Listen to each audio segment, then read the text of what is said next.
Kabanata 4811. Sa likuran nila ay nakatayo ang daan-daang Asher monkey, na pawang nababalot ng balat ng hayop. Ang kanilang mga mukha ay solemna at napakadiyusnan, nakaluhod sa harap ng matanda na nakaputi. Aakayin kita sa naliligaw na daan, at hayaang magningning ang kaluwalhatian ng mga ninuno sa lupaing ito magpakailanman. Magbabago ang Kuimu Star sa aking pagdating. Ang matandang nakaputi ay nagsalita ng may katwiran, at ang tingin sa kanyang mga mata ay lalo pang lumalim. Ang mapagmataas na poster, tulad ng isang walang Diyos na emperador, ay nagbibigay sa mga tao ng isang dominanteng poster. Salamat, mga ninuno. Salamat, mga ninuno, sa pagbibigay liwanag sa aming kinabukasan. Salamat, mga ninuno, sa pagtulong sa amin na makatakas mula sa dagat ng pagdurusa. Salamat, mga ninuno, sa pagpapalam sa amin na basagin ang sumpa. Salamat, salamat, salamat. Ang matandang lalaki sa balat ng hayop na nanguna sa kanya ay hindi nagpakita ng galit o awtoridad, nakakrus ang kanyang mga braso. Tahimik na umaawit, napakalinaw ng mga mata. Sino? Biglang galit na sumigaw ang matandang nakaputi.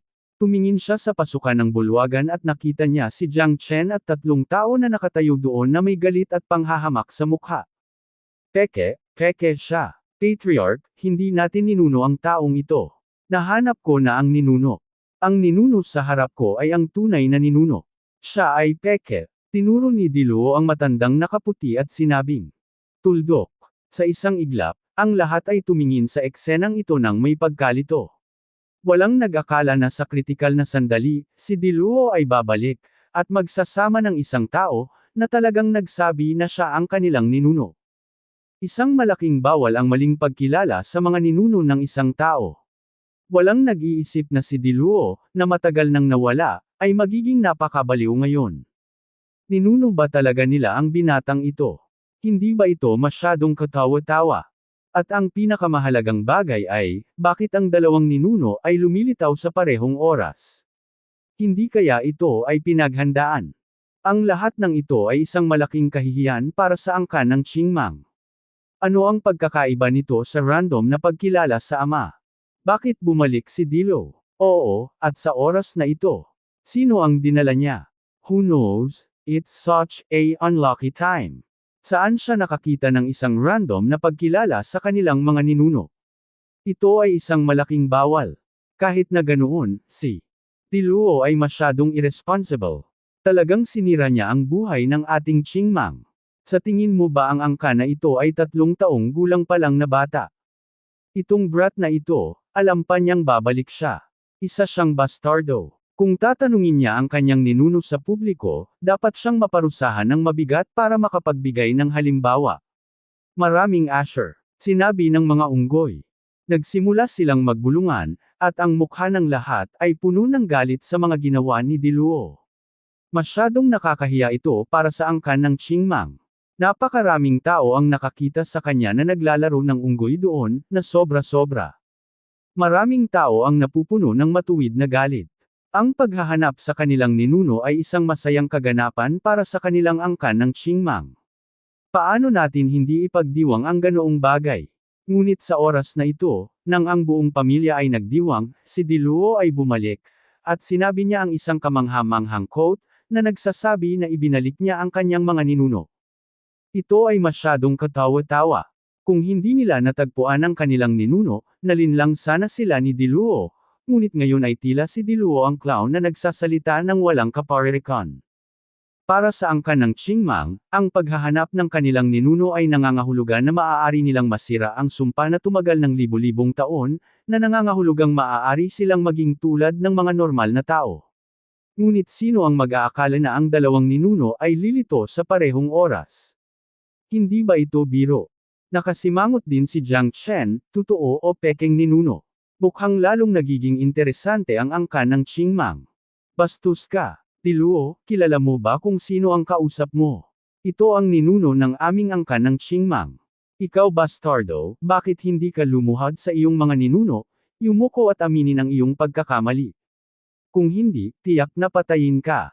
Sigaw ni Patriarch Yeloudi sa malalim na boses, pinandilatan ng mata si Diluo. Halata sa mga mata niya ang galit na malapit na siyang sumabog sa galit. Patriarch, maling tao talaga ang nakilala mo. Sigurado ako na ang taong iyon ay tiyak na hindi ang ninuno.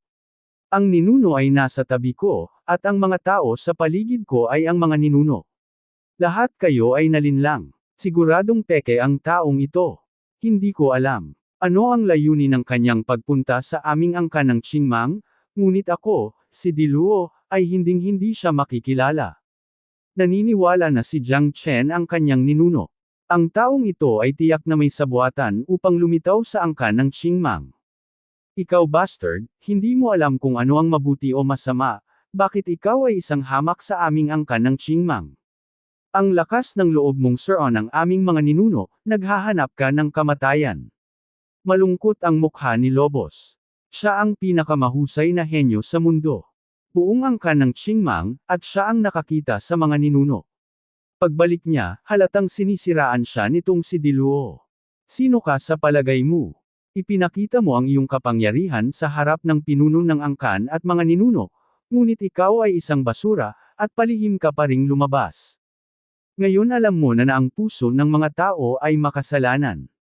Bumalik ka ba? Ngunit ano ka ibinalik ang lahat ng baluktot na melon at basag na petsa?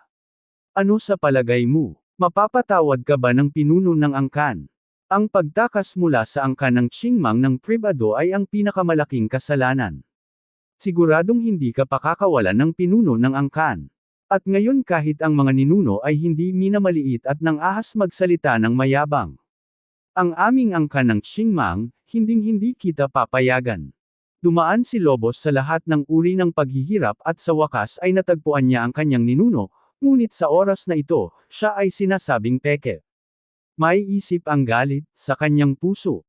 Ngayon ang lahat ay nakatingin kay Diluo na parang tanga, at maging ang Patriarch ay lalong nagagalit. Bagamat ang Patriarch ay kanyang lolo sa tuhod, hindi ito nangangahulugan na siya ay magsasagawa ng malpractice para sa pansariling pakinabang. Sa napakaraming taon, lahat ng pag-asa ng buong angkan ng Qingmang ay nakapin dito. Sino ang makakapagparaya ngayong sinabihan sila na peke ang ninuno na kanilang niluhod upang sambahin? Lobos, peke ang ninunong nahanap mo. Nalinlang ka. Ang ninuno ni Jiang Chen ang hinahanap natin. Huwag kang maalarma.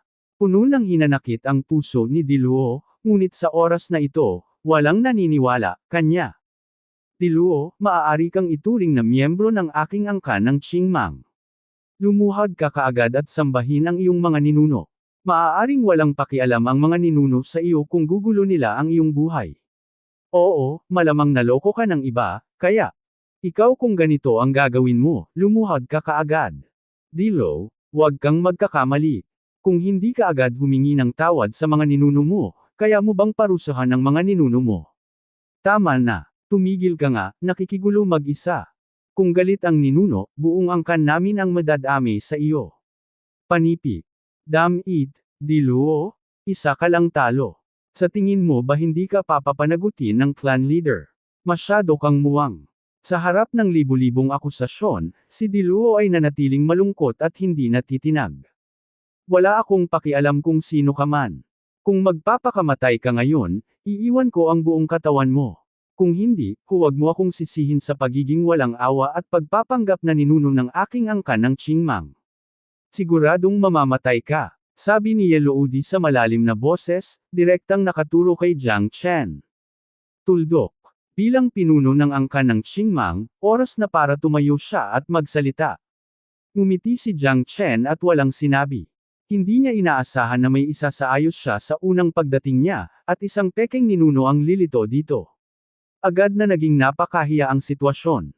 Si Diluo sa gilid ay halatang hindi kayang kontrolin ang buong sitwasyon, at ngayon ang lahat sa angkan ng Qingmang ay naniniwala na si Jiang Chen ay isang pekeng. Gusto lang ni Diluo na maalis ang kanyang pagkakasala, kaya pinabalik niya ang mga tao. Sinabi rin niya na natagpuan niya ang kanyang mga ninuno, hindi ba ito kalokohan? Sino ang maniniwala sa kanya? Kung dati, baka pwede pa, pero ngayong nahanap na ang ninuno at nanguna sa kanila para sirain ang ipinagbabawal na sumpa, bigla ka na lang may ninuno. Sa oras na ito, halatang may sabwatan. Libu-libong taon na ang nakalilipas, walang natagpuan, ngunit ngayon ay dalawa na talagang nakakalungkot. Ang dalisay ay magiging dalisay sa kanilang sarili, at ang malabo ay mag-isa. Sino ang nagsisinungaling? Lahat ay magkakaroon ng kani-kanilang hustisya, at hindi lang ikaw ang magsasabi nito. Diluo, hindi ko inaasahan na ikaw napaka-irresponsibleng tao, at gusto mo talaga lahat ng mga angkan natin ay nakatago sa dilim, ano ang iyong intensyon? Malamig na sabi ni Lobos, diretsyong nakatingin kay Diluo, hindi man lang siya siniseryoso. Ang batang ito ngayon ang naging target ng libu-libong tao, at ang lahat ng angkan ng Qingmang ay puno na ngayon ng walang humpay na debosyon sa kanya. Sa pagharap sa mga responsibilidad ng napakaraming tao, nalungkot si Diluo, ngunit hindi niya lubos na nabago ang isip ng kanyang tribo. Ang nahanap niya ay ang tunay na ninuno, at ang taong ito ay tiyak na peke, ngunit iginagalang pa rin nila siya ng labis. Bilang paghahanda, si Diluo ay nataranta saglit at nawalan ng magawa. Direktang itinuro ni Yellow Udi si Jiang Chen at puno ng mamamatay tao na intensyon sa kanya. Sa oras na ito, walang babalikan. Lider ng angkan, nakikiusap ako na paniwalaan mo ako. Si Ancestor Jiang Chen ang ating tunay na ninuno. Ang taong ito ay dapat na peke. Naglakas loob akong igarantiya ang aking buhay. Umungol si Diluo. Tuldok. Magkano ang halaga ng iyong buhay? Baliw ka na, at gusto mo pang kaladkarin ang buong angkan namin para mabaliw sa iyo.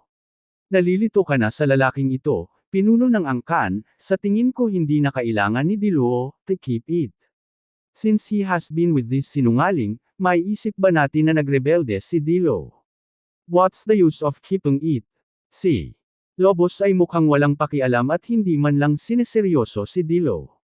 Sa oras na ito, siya the crazy lukang, ang poster ay nakapagpailing na ng ulo sa hindi mabilang na mga tribo. Itong batang ito ay itinuturing na walang kwenta. Gusto niya talagang linlangan natin ang ating Panginoon at sirain ang ating mga ninuno. Hindi ba malinaw na dinala niya ang taong ito para manggulo? Natatakot lang ang lalaking ito na maparusahan siya ng angkan, leader pagbalik niya kaya niya ito ginagawa. Naghahanap ng magpapanggap na ninuno, hahaha nakakatuwa talaga. Sa tingin mo ba lahat ng katribo natin ay tanga? Masyado pang bata si Diluo. Dapat kasi Lobos. Natagpuan ang ninuno at naramdaman niyang hindi siya kasing galing ni Lobos. Nakakalungkot at nakakaawa na magkaroon ng ganoong ideya at makahanap ng mapagkunwari. Ano pa ang silbi ng pag-uusapan? Ngayon, mas mabuting ibagsak agad si Diluo, at hayaan siyang parusahan sa ibang pagkakataon. Tungkol naman sa taong ito na nagkunwaring ninuno, dapat siyang parusahan kaagad, bilang babala sa iba. Tama ka. Patayin mo siya at ituwid ang pangalan ng ating mga ninuno. Panipi. Sa oras na ito, halos lahat ng miyembro ng clan ay itinuro ang kanilang mga daliri kay Jiang Chen, na wala siyang iniwang lugar. Sa mata ng mga clan, si Jiang Chen ay isang karumal-dumal na kriminal na nagpanggap na kanilang ninuno na may lihim na motibo at karapat-dapat sa kamatayan. Ancestor Jiang Chen, I'm sorry, Tiningnan ni Diluo si Jiang Chen na may mapait na tingin sa kanyang mukha, labis na naaagrabyado. Gayunpaman, ang pinuno ng clan at iba pa ay tumanggi na kilalanin ang ninuno ni Jiang Chen, kaya siya ay sa kanyang katalinuhan sa oras na ito. Mukhang napakatigas ng ulo ng mga taong ito. Nakakunot ang noo ni Chen Lo. Ang mga taong ito ay hindi ordinaryong tao, at lubos nilang tinuturing na kaaway nila si Brother Jiang Chen. Maging ang kanilang angkan na si Diluo ay napilitang lumabas sa isang paa. Diluo, nangyari ang insidenteng ito dahil sa iyo. Hindi mo matatakasan ang iyong pagkakasangkot. Gayunpaman, hindi ko siya kayang iwan ngayon kahit anong mangyari. Kung hindi ako natakot na abalahin ang aking mga ninuno, pinatay ko na siya ngayon. Si Patriarch Ye Luo di ay tumingin ng diretsyo kay Jiang Chen, ang kanyang mga mata ay kumikislap na may intensyong pumatay. Mukhang nakakainis talaga kayong mga taong nabubuhay pa sa nakaraan. Napakasinsero ni Diluo, ngunit hindi kayo handang makinig sa isang salita mula sa kanya. Sa inyong mga mata, siya ba ay ganap na sinungaling? Hindi ko isipin mo. Alam ko kung sino ang tinatawag mong ninuno na sinasabi mo, kung hindi ako siya, tiyak na peke siya. Nakangiting. Sabi ni Jiang Chen. Kalokohan, paano magiging totoo? Paano mo masisira ang mga ninuno namin? Kung hindi ka namin papatayin ngayon, paano mawawala ang mukha ng mga ninuno namin? Galit na sigaw ni Lobos. Tuldok. Lahat ng tao may ninuno, paano ka nakakasigurado na ninuno mo siya? Paano mo malalaman na hindi ako? Lahat dapat base sa ebidensya. Kung walang ebidensya, kalokohan, magsasalita ng walang kaparirikan, at tatawag, isang USA at kabayo. Ito ang ginagawa mo. Ang mangklan. Kung hindi ako nakiusap ni Diluo na pumunta, hindi talaga ako magdadalawang isip na pumunta rito. Umiling si Jiang Chen at walang pakialam na sinabi, na may kasamang malamig na lasa sa sulok ng kanyang bibig. Ang mga taong ito ay tila itinuturing ang kanilang mga sarili bilang malalaking tao. Ang kalaban, ngunit ang matandang nakaputi ay medyo nagulat sa kanya. Ang lalaking ito ay laging may poster na nakaupo sa bundok at nanunood ng labanan ng mga tigre, nang walang anumang paggalaw. Oo. Patriarch, ang mga ninuno ni Jiang Chen ay may kapangyarihan ng mga bituin sa kanilang mga katawan. Ito ay ganap na totoo. Hindi mo ba sinabi sa akin? Ang sino mang maaaring gumamit ng kapangyarihan ng mga bituin ay dapat na ating mga ninuno, tama ba? Biglang tumunog si Diluo. At sabi ng seryosong mukha. Sa oras na ito, ang matandang nakaputi, na orihinal na walang malasakit at walang pakialam, ay tila nakasimangot sa kanyang mukha. Nang tumingin siya kay Jiang Chen, ang kanyang mga mata ay napuno ng walang lihim na puot. Totoo ba ito? Tumingin si Yeloudi kay Diluo at sinabi sa malalim na boses. Talagang totoo. Kung hindi, Clan Chief, pag-isipan mo ito, bakit sa tingin ko ang ninuno na si Jiang Chen ang hinahanap natin? Sabi ni Diluo na may pananabik sa mukha. Totoo ba? Mayroon din siyang kapangyarihan ng mga bituin. Hindi ba ito kapanipaniwala? Hindi ba't ang turo ng ating mga ninuno ay nagsasabi na ang pag-iral ng mga ninuno ay natatangi? Paano ito? Hindi ko alam, paano kung mayroong R2 ancestors? What can we do? Ibig sabihin, kung magpapatuloy ito, hindi ba tayo tatawanan ng iba? Kahit na ang pagkakaroon ng dalawang ninuno ay masyadong hindi makatwiran. Mayroon talagang isang bagay. Tungkol dito, mahirap sabihin. Marami. Kumikilos na sana ang Asher Monkey, na muling nagdulot ng kaguluhan. Ang pagkakakilanlan ni Jiang Chen ay nagpagulo sa lahat. Kung totoo ang mga salita ni Diluo, paano masasabi ng ninuno na ito kung sino ang totoo at kung sino ang peke? Hindi ba't ang ganitong klase ng tao ay nagsasalita lamang ng walang kaparirikan? Patriarchie, nalilito ka ba at naniniwala pa rin sa ganitong uri ng tao? Sa tingin ko ay mayroon lamang siyang ulterior motives. Bilang patriarch, natatakot ako na niloloko ka lang ng iba. Naniniwala ka ba na may mga tao pa sa mundong ito?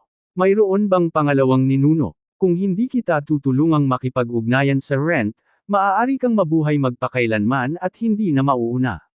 Mahinahong sabi ng matandang nakaputi, ngunit ang kanyang mga salita kasing lamig ng hamog na nagyelo, na nagpakilig sa mga tao. Malamig ang mga mata ng matandang nakaputi at nakatitig kay Jiang Chen. Mukhang handang-handa ang taong ito. Ito, ang sinabi ng ninuno ay ganap na totoo. Ako ay walang ingat. Paanong ganoong tao ang maging ninuno? Hindi ko na ito dapat questionin. Sana'y parusahan ako ng ninuno. Malamang na ang taong ito ay gustong gumawa ng masama sa aking Qingmang clan. Ay kailangan nating harapin ito sa lalong madaling panahon, at hinding-hindi natin hahayaang magkamali ang mga ninuno. Mabilis na sabi ni Yeloudi, na natatakot sa galit ng mga ninuno. Kapag bumangon ang mga ninuno, malaki ang posibilidad na sila ay haharapin, ang banta ng walang hanggang sumpa, at hindi na posible na bawiin ang sumpa, para sa kanila, ito ay parang bolt mula sa asol. Ang pagdating ng kanilang mga ninuno ang kanilang pinapangarap, at walang sabuatan ng mga interes. Panay ang iniisip ng mga ninuno sa kanilang kinabukasan. Sa panahon ngayon, paano pa sila magdududa sa kanilang mga ninuno? Hindi ba ito walang utang na loob? Napakalinaw ni Yeloudi sa kasalukuyang sitwasyon ng kanilang angkan ng Qingmang.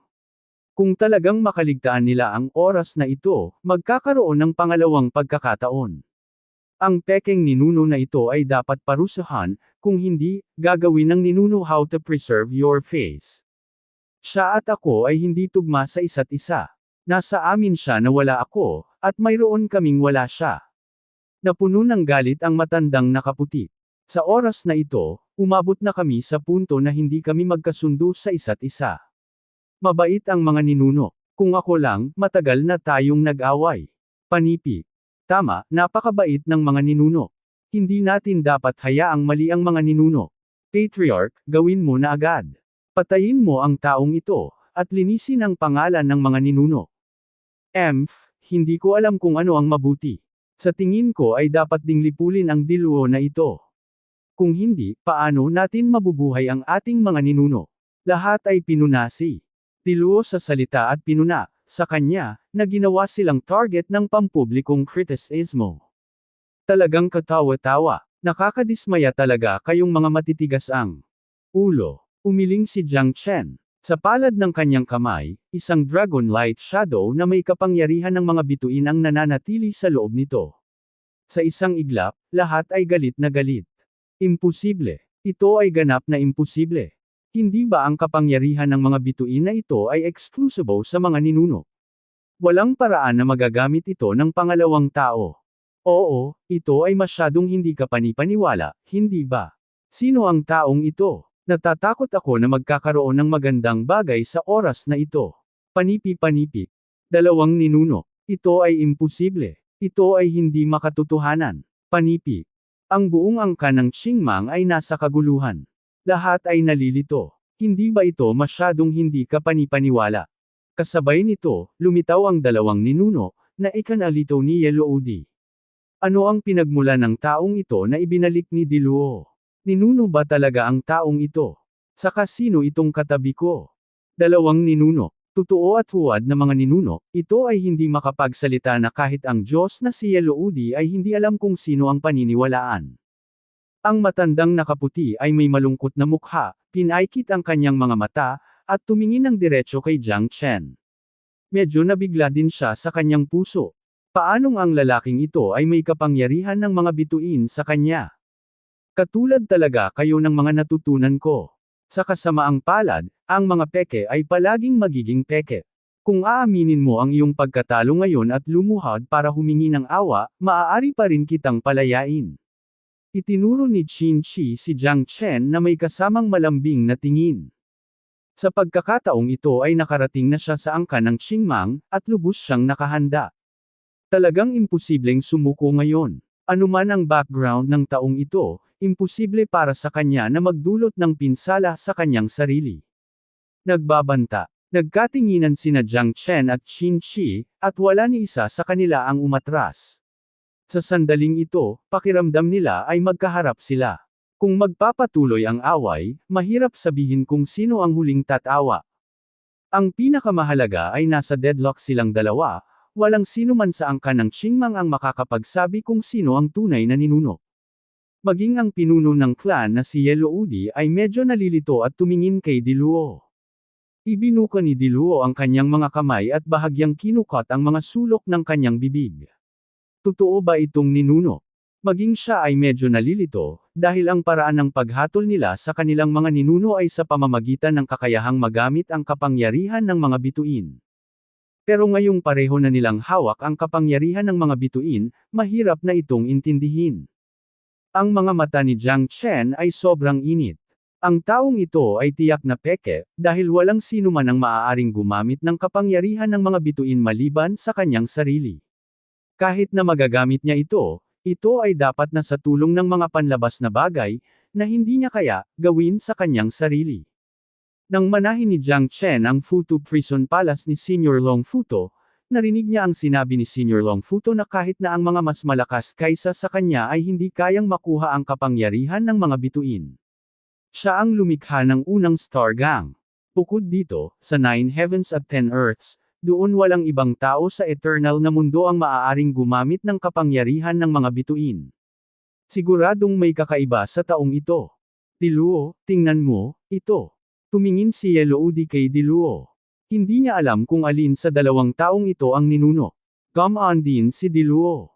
Hindi nakakagulat na hindi sila naniwala sa kanya. Itong lalaking nakaputi ang matanda ay kayang gamitin ang kapangyarihan ng mga bituin, ngayon ay tuluyan na silang nahulog sa kalituhan at kaguluhan, sino nga ba ang tunay na ninuno? Ngayon ay opinyon ng publiko at biyenan.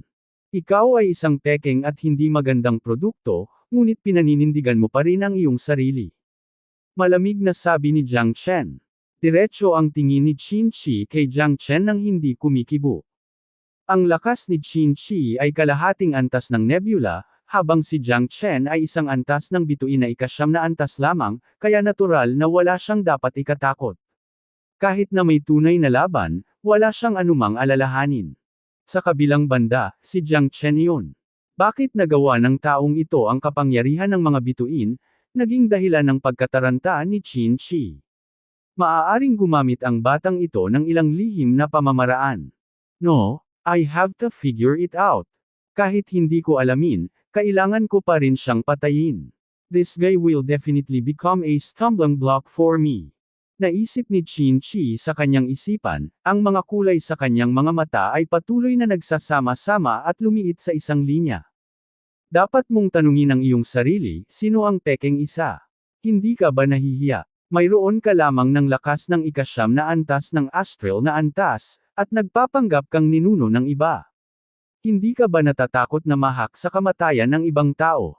Well, ngumisi si Qin Shi. Ang dalisay ay lilinisin ng kanilang mga sarili, at ang maputik ay magiging maputik sa kanilang mga sarili. Ako rin ay lubhang interesado kung paano mo ginagamit ang kapangyarihan ng mga bituin, ngunit mula ngayon, maaari kang hindi magkaroon ng pagkakataong ito. Ako mismo ay magbubunyag ng tabing ng iyong pagsasabuatan. Si Jiang Chen hindi natitinag bilang isang bundok, ang tunay na ginto ay hindi natatakot sa apoy. Dapat ay wala siyang dapat ipag-alala.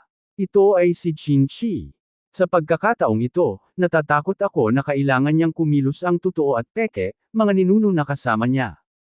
Para sa mga tao ng angkan ng Qingmang, ngayong parehong nagagawa ng dalawang tao ang kapangyarihan ng mga bituin, ibig bang sabihin ay pareho silang ninuno. Ito ay tiyak na imposible, ngunit ano ang resulta? Ngunit labis silang naguguluhan na ang mga taong natagpuan ni Diluo at Lobos ay masyadong magkatulad. Diluo, paano mo nahanap ang ninuno? Sigurado ka bang ang taong ito ang ninuno? May bamulong sa tenga ni Diluo at nagtanong sa background ni Jiang Chen, ngunit hindi talaga alam ni Diluo kung ano ang gagawin. Paano sasabihin, dahil naguguluhan din siya ngayon? Hindi ko alam. Hindi kita masisisi. Ang sinumang makatagpo ng ganitong uri ng bagay ay malamang na mawalan ng pag-asa. Ngayon ay maaari na lamang nating ipaubaya ang pangwakas na kapangyarihan sa paggawa ng desisyon sa pinuno ng angkan. May mungkahi. Malungkot ang mukha ni Yeloudi, ipaubaya sa akin. Maaari ko bang sabihin ang pagkakaiba kung ipaubaya mo ito sa akin? Hindi ba't sinusubukan lamang nitong manghuli ng pato? Kahit na si Yeloudi ay nalilito ngayon at hindi alam kung ano ang sasabihin, siya ang pinuno ng angkan pagkatapos ng lahat. Sa oras na ito, kailangan talaga niyang magdesisyon sa bagay na ito. Tumingin si Diluo sa ninuno ni Jiang Chen, natahimik din siya sa kanyang puso, hindi alam kung ano ang gagawin. Alam ni Jiang Chen na hindi niya alam kung ninuno ba siya ng kanilang Qingmang clan, ngunit ang banal na lalaking ito ay tiyak na hindi iyon. Ang kapangyarihan ng sarili niyang mga bituin ay ang tanging pag-iral sa pagitan ng langit at lupa. Kahit na ang Lord of Eternity ay gustong i-unlock ang sekreto ni Senior Longfu II. Ang Stargang ay ang layunin ng buong eternal na mundo, at maging ang Lord of Eternity ay nag-iimbot ito. Paano ito posible? Ito ba ay isang bagay na maaaring makasali ang isang lalaking may kalahating antas ng nebula? Ang lahat ng ito ay tiyak na pagsasabuatan ni Qin Shi. Kung tungkol sa kanyang layunin, siya lang siguro ang nakakaalam. Sa pagharap sa pang-aasar ni Qin Shi, alam ni Jiang Chen na gusto lang ng taong ito na gamitin ang kanyang lakas para pigilan ang kanyang sarili para makakuha ng ganap na kalamangan. Sa tuwirang pananalita, ginamit niya ang kanyang lakas para madaig ang iba, dahil nakikita niyang hindi si Jiang Chen, kasing lakas niya, at ang mga bituin lang ang ika-9 na antas ng langit, ang ganitong uri ng basura ay dapat ang pagkatalo ng kanyang mga nasasakupan. Bahagyang naningkit ang mga mata ni Qin Shi. Siya rin ay napaka-curious, dahil nagawa niyang gamitin ang kapangyarihan ng mga bituin gamit ang isang lihim na pamamaraan, ngunit paano ito nagawa ng taong ito? Hindi siya naniniwala na magagamit talaga ng lalaking ito ang kapangyarihan ng mga bituin. Hindi kaya alam ng iba ang kanyang sikreto. Paanong ang Kuimo, isang planeta na matagal nang inabandona, ay biglang naging sikat na planeta? Ngayon may mga taong katulad ko, nagpapanggap na mga ninuno ng angkan ng Qingmang. Ngayon ay tila tiyak na may kakaiba sa taong ito, ngunit para kay Qin Shi, ang pagpapanatili sa kanya ay maaaring maging kapaki-pakinabang. Kung ganoon, makipagkumpetensya tayo. Sino ang huling matatawa? Sa palagay ko ay dapat malaman ng lahat kung sino ang ninuno ng iyong angkan ng Qingmang. Mahinang sabi ni Qin Shi. Napakawalan diyan ng lalaking ito. Kumunat ang noo ni Chen Lo. Malinaw niyang alam na si Brother Jiang Chen ay hindi kasing lakas niya at mayroon lamang siyang ikasyam na antas ng astral na antas. Ngayon ay aktibo niya itong inanyayahan na makipaglaban hanggang kamatayan kay Brother Jiang Chen. Hindi ba ito ay isang halatang pang-aapi? Kaya niyang sabihin ang mga mapanlinlang at tusong salita. Nakakadiri talaga. Nanlumos si Chen Lu at gustong ipagtanggol ang kanyang kapatid na si Jiang Chen. Ngunit sa oras na ito, sa mga Qingmang clan, ang mga Tianqing monkey na ito ay naging kaguluhan. Oo, ito ay isang magandang ideya. Kung sino ang maaaring manalo ay magiging ninuno ng ating angkan ng Qingmang. Panipi. Oo, hindi ito masama. Kung hindi matukoy ni Woman ang pagkakaiba, hayaan silang dalawa ang magsabi ng pagkakaiba. Oo. Tama. Oo, ang tunay na ginto ay hindi takot sa apoy. Hanggat ito ay isang tunay na ninuno, ito ay dapat na pagmamalaki ng ating Qingmang clan. Clan leader, mangyaring ipahayag ito ng mabilis. Hayaan silang dalawa na lumaban. At saka natin malalaman kung sino ang ating ninuno. Panipi. Marami na ang sabik na sumubok. Bagamat hindi sila nakikipag-away, puno sila ng excitement kapag naiisip nilang makakita ng dalawang tunay at pekeng ninuno na nag-aaway. Siguradong itatabi ang nagpapanggap sa kanila. Ancestor Jiang Chen, ito. Tumingin si Diluo kay Jiang Chen, medyo nahihiya. Ngayon hindi niya alam kung sino ang paniniwalaan, ngunit sa subjective, mas hilig pa rin niya si Jiang Chen, kahit napakikolekta ni Jiang Chen. Ang lakas ni Chen ay maaaring hindi kasing lakas ng Qin Shi na iyon. Kung gayon, siya na ang bahala. Nakangiting sabi ni Jiang Chen. Hindi naman siya tumutol dahil gusto rin niyang makita kung anong uri ng gamot ang ibinebenta sa lung ni Qin Shi. Sa kasong ito, kung magkasundo kayong dalawa, kayo na ang bahala kung sino sa inyo ang mas magaling, please, please. Sabi ni Patriarch Yeloudi sa malalim na boses. Hindi inaasahan ni Qin Shi na papayag agad si Jiang Chen. Hindi ba natatakot ang taong ito na patayin siya ng direkta sa gitna ng labanan? What a arrogant and arrogant guy. Tila kailangan ko siyang bigyan ng payo. Sa oras na ito, walang maaaring maging hadlang para sa akin, kahit na kalahating hakbang na antas ng nebula, huwag kang mag-isa. Ang bituin ay nasa ikasyam na antas. Ang iyong tapang ay kapuri-puri, ngunit alam mo ba na wala ka ng pagkakataon? Kumpiyansa na ngumiti si Qin Shi, kumikislap ang kanyang mga mata, nakatitig kay Jiang Chen, at si Jiang Chen ay puno rin ng kumpiyansa. Tila ang taong ito ay gusto mo bang makipag-away sa iyong sarili. Isang showdown. Huwag ka masyadong magsalita. Kung matalo ka sa huli, hindi ka ba sasampalin sa mukha? Walang pakialam na sabi ni Jiang Chen. Stubborn, I originally planned to give you a chance to get out of here, but you are so arrogant. By doing this, you are seeking your own death, you know. You thought I was joking with you, but actually, if I pumatay sa iyo, ito ay magiging tulad ng pagpupulot ng isang bagay mula sa isang bag. Para sa kapakanan ng hegemonya ng angkan ng Qingmang, tila maaari lang akong kumilos ng pilit. Kailangan kong patayin ang anumang pagtutol. Tumingin si Qin Shi kay Jiang Chen nang may pag-uutos, ganap na naguguluhan. Kung isa sa alang-alang siya, ang labanang ito ay malapit ng sumiklab, at walang puwang para sa pagmamaniobra. Kung gayon, halika at hayaan mo akong makita kung ganoon ka talaga kalakas at kung ang angkan ng Qingmang ay babangon dahil sa iyo. Nakangiting sabi ni Jiang Chen. Hindi ko alam kung ano ang nangyayari, tingnan natin kung ano ang nangyayari. Si Qin Shi ay humakbang pasulong, lumusot sa kawalan, at sumuntok. Lumakas ang mga alon ng liwanag. Lahat ay tumingin sa labanan na may time na kilay. Ang star level na 9th layer, itong si Jiang Chen, ay talagang makakalaban sa Qin Shi. Well, hindi man sila optimistic, gusto lang nilang makita kung sino ang mas mahusay, kung sino ang kanilang ninuno. Para hindi madaig, hinawakan ni Jiang Chen ang Heavenly Dragon Sword sa kanyang kamay, at silang dalawa ay agad na nag-aaway sa isa't isa, na puno ng marangal at dominanteng aura. Dilo, saan mo nahanap ang taong to? Maasahan ba siya? May tumingin kay Dilo at nagtanong. Sa tingin ko ang ninuno ni Jiang Chen ay ninuno natin, at mukhang peke ang taong iyon. Sabi ni Diluo sa mahinang boses. Hindi mo masasabi iyan. Mas optimistic pa rin ako sa mga ninuno ni Qin Shi, na half-step nebula level. Ito ang ninuno natin. May lakas ba si Jiang Chen? Siya mismo ay hindi pa nakakalusot sa kalahating hakbang. Nebula level, at gusto pa niyang iligtas ang Qingmang clan natin. Sa gitna ng tubig at apoy, posible ba ito? Abat biro, ngumisi naman ang isa. Tama ka. Sinusuportahan ko ang ancestor Qin Shi sa bagay na ito. Ang mga pamamaraan ni Jiang Chen ay kasuklam-suklam at ang kanyang lakas ay mababa.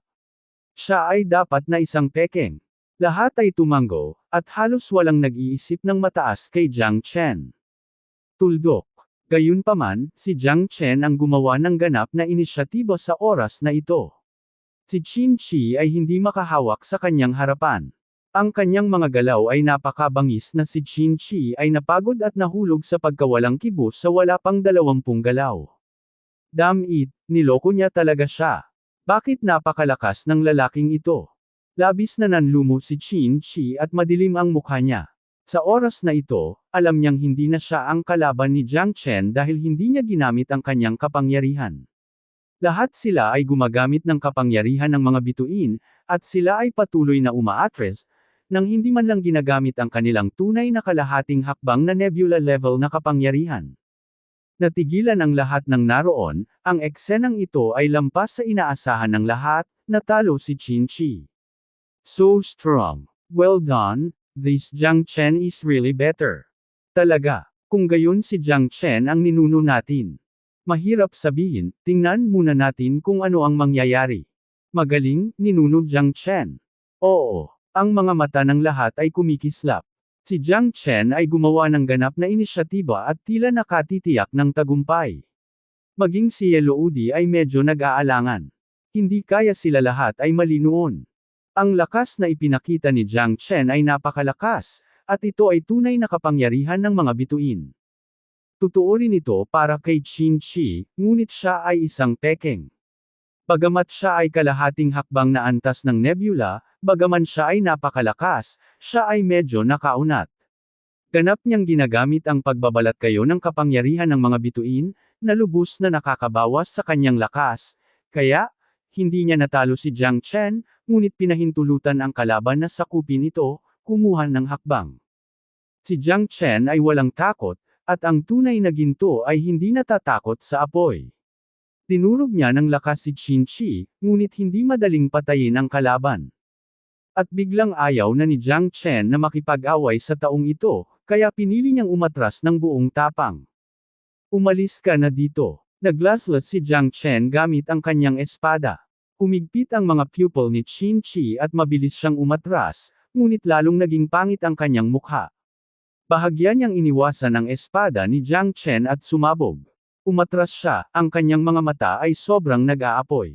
Talo ka. Napatingin si Jiang Chen kay Qin Shi. Sa oras na ito, tumahimik ang buong audience. Ang mga mata ni Qin Shi ay malamig, ngunit alam niya na kung ito ay isang buhay at kamatayan na labanan, mahirap sabihin kung sino ang mananalo, ngunit gamit lamang ang kapangyarihan ng mga bituin upang labanan, ang batang ito ay talagang mas malakas, na ginawa Qin Shi sobrang depressed. Ngayon sigurado na ako, ang ninuno ni Jiang Chen ang tunay na ninuno. Tuwang-tuwang sabi ni Diluo. So ano, tinalo niya ako. Hindi ba ibig sabihin na siya ang dapat na ninuno ng angkan ng Qingmang? Kung paghusga sa tagumpay o pagkatalo, hindi mo ba iniisip na ito ay masyadong bata? Ako ang tunay na ninuno ng angkan ng Qingmang, kahit natalo ako, pero kahit natalo ako, isang karangalan. Kung matalo ako, ibig sabihin hindi ako ninuno ng angkan ng Qingmang. Ito ang katotohanan. Totoo ako. Hindi ako yuyuko. Tunay ang ginto ay hindi takot sa apoy. Kung mapapatunayan mo na ako kung hindi ako ang ninuno ng angkan ng Qingmang, matatalo ako. Natigilan si Diluo, at gayon din si Chen Luo, dahil hindi pa sila nakakita ng gayong walang hiyang tao. Kahit natalo siya, mukha pa rin siyang mayabang. Hindi pa sila nakakita ng ganoong ka-confident na tao. This was too speechless. Napakawalan GMO, at lasing ka para maging walang hiya sa ganitong lawak. Ano ang dapat nating gawin? Patriarch. Mukhang, ang sinabi ng ninuno na si Qin Shi ay may katuturan. Hindi ibig sabihin na siya ang ating ninuno kung siya ay nanalo, at hindi ito nangangahulugan na siya ay hindi natin, ninuno kung matatalo siya. Parang, tuldok. Ganon talaga ang nangyari. Unless we can find evidence to prove that he is our ancestor, mahirap sabihin kung mananalo o matalo. Panipi. Chief, what do sa tingin mo? Mukhang nanlumo si Yeloudi, ano ang nangyayari? Lahat kayo ay naghahanap sa akin, wala ba kayong mga mata upang makilala ang tama sa mali? Ngunit sa huling pagsusuri, bilang pinuno ng angkan ng Qingmang, siya talaga ang may kasalanan. Gayunpaman, hindi makatwiran ang sinabi ni Qin Shi. Ang pagkakakilanlan ng mga ninuno ay hindi matukoy sa isang suntok, ebidensya. Ito ay halatang hindi makatwiran. Kung siya ay nanalo, gagawin pa rin niya ito. Anong ibig mong sabihin? Panipi. Galit na sabi ni Chen Luo. Huwag maiinip. Ngayong napagdesisyonan na ang tagumpay, hindi na kailangang magpatuloy sa pakikibaka. Panipi.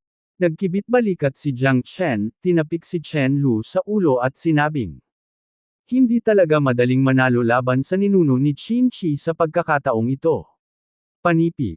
Sabi ni Jiang Chen sa malakas na boses. Saglit, nataranta ang lahat.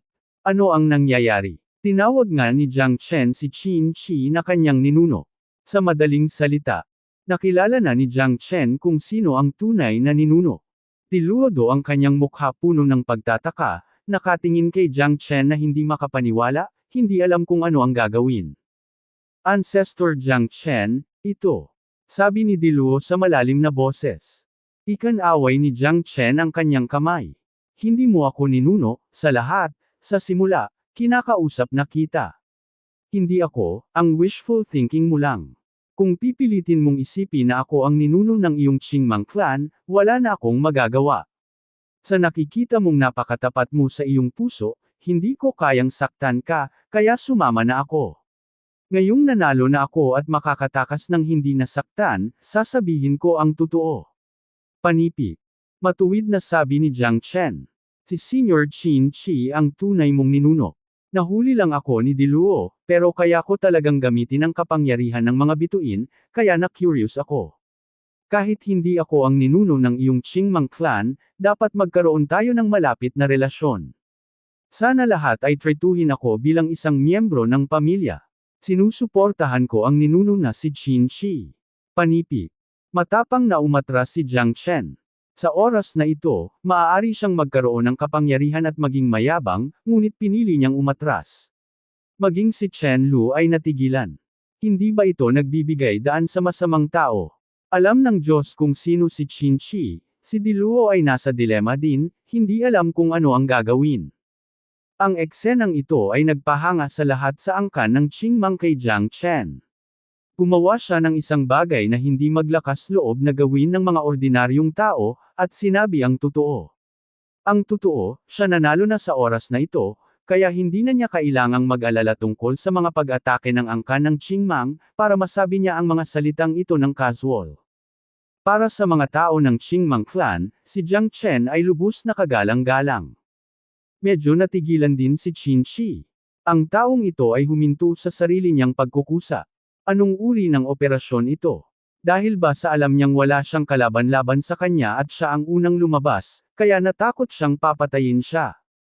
Pero ayos lang. Mga bayani ang mga nakakaalam sa kasalukuyang pangyayari. Ayaw ni Jiang Chen na mauna siya sa pangunguna, at hindi na siya nag-abala pang kausapin siya.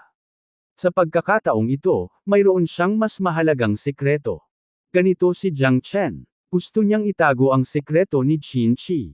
Dahil hindi niya kilala kung sino si Qin Shi kaya gusto niyang makipag-away ng maayos sa lalaking ito. Gayunpaman, mas gugustuhin nitong matalo sa sarili niya kaysa makipag-away. Kasama niya, ang katotohanang lumaban siya hanggang dulo ay nagpakita na mayroon pa siyang trump card sa kanyang kamay. Sa ganitong paraan, mas naging sigurado si Jiang Chen na tiyak na handa siyang dumating, at malamang na mayroon siyang hindi kilalang sekreto. Nang siya ay piniling umatras ng buong tapang, ito ay upang panuurin ang kanyang pagganap. Kapag ang taong ito ay gumawa ng isang hakbang, ito ay tiyak na ito ay magiging lupa, kaya kailangan niyang maghintay ng pagkakataon upang gumawa ng isang hakbang. Ang pagpapakita ng kahinaan sa kaaway ay ang pinakamagandang pagkakataon ni Jiang Chen. Hahaha, kung ganoon nga, saka nabubunyag ang katotohanan. Little friend Jiang Chen, hindi ko inaasahan na naiintindihan mo ng husto ang hustisya. Isa ka talagang huwaran para sa ating henerasyon. Magagamit mo rin ang kapangyarihan ng mga bituin. Malapit ka talaga sa aming angkan ng Qingmang. Kaibigan, ipinagmamalaki ka namin. Ngumiti si Yeloudi na may ngiti sa kanyang mukha, talagang natuwa ang lahat sa ginawa ni Jiang Chen. Matagal ko nang sinabi na ang tunay na ginto ay hindi takot sa apoy. Ngayon ay dapat mong malaman kung sino ang tunay na hari. Bilang ninuno ng angkan ng Qingmang, maaari akong pumunta dito ngayon para lamang iligtas ka, ngunit halos ikaw ay tinalikuran ako, na talagang nabigo sa akin. Si Qin Shi ay mukhang malungkot at umiling, pakiramdam na ayaw niyang gawin iyon. Huwag mo akong sisihin, ninuno, kasalanan ko ang lahat. Nag-aalinlangan ako at halos hindi ko maintindihan ang aking ninuno. Mabilis na humingi ng tawad si Yeloudi. Sinong mag-aakala na si Jiang Chen ay talagang peke, at sinabi rin sa kanya ng iba, para lang magkaroon isang tingin. Ang angka ng Qingmang ay talagang nakatadhana sa kanila. Ang kakayahan ni Jiang Chen na matapang na umatras at magsabi ng totoo ay talagang kahanga-hanga.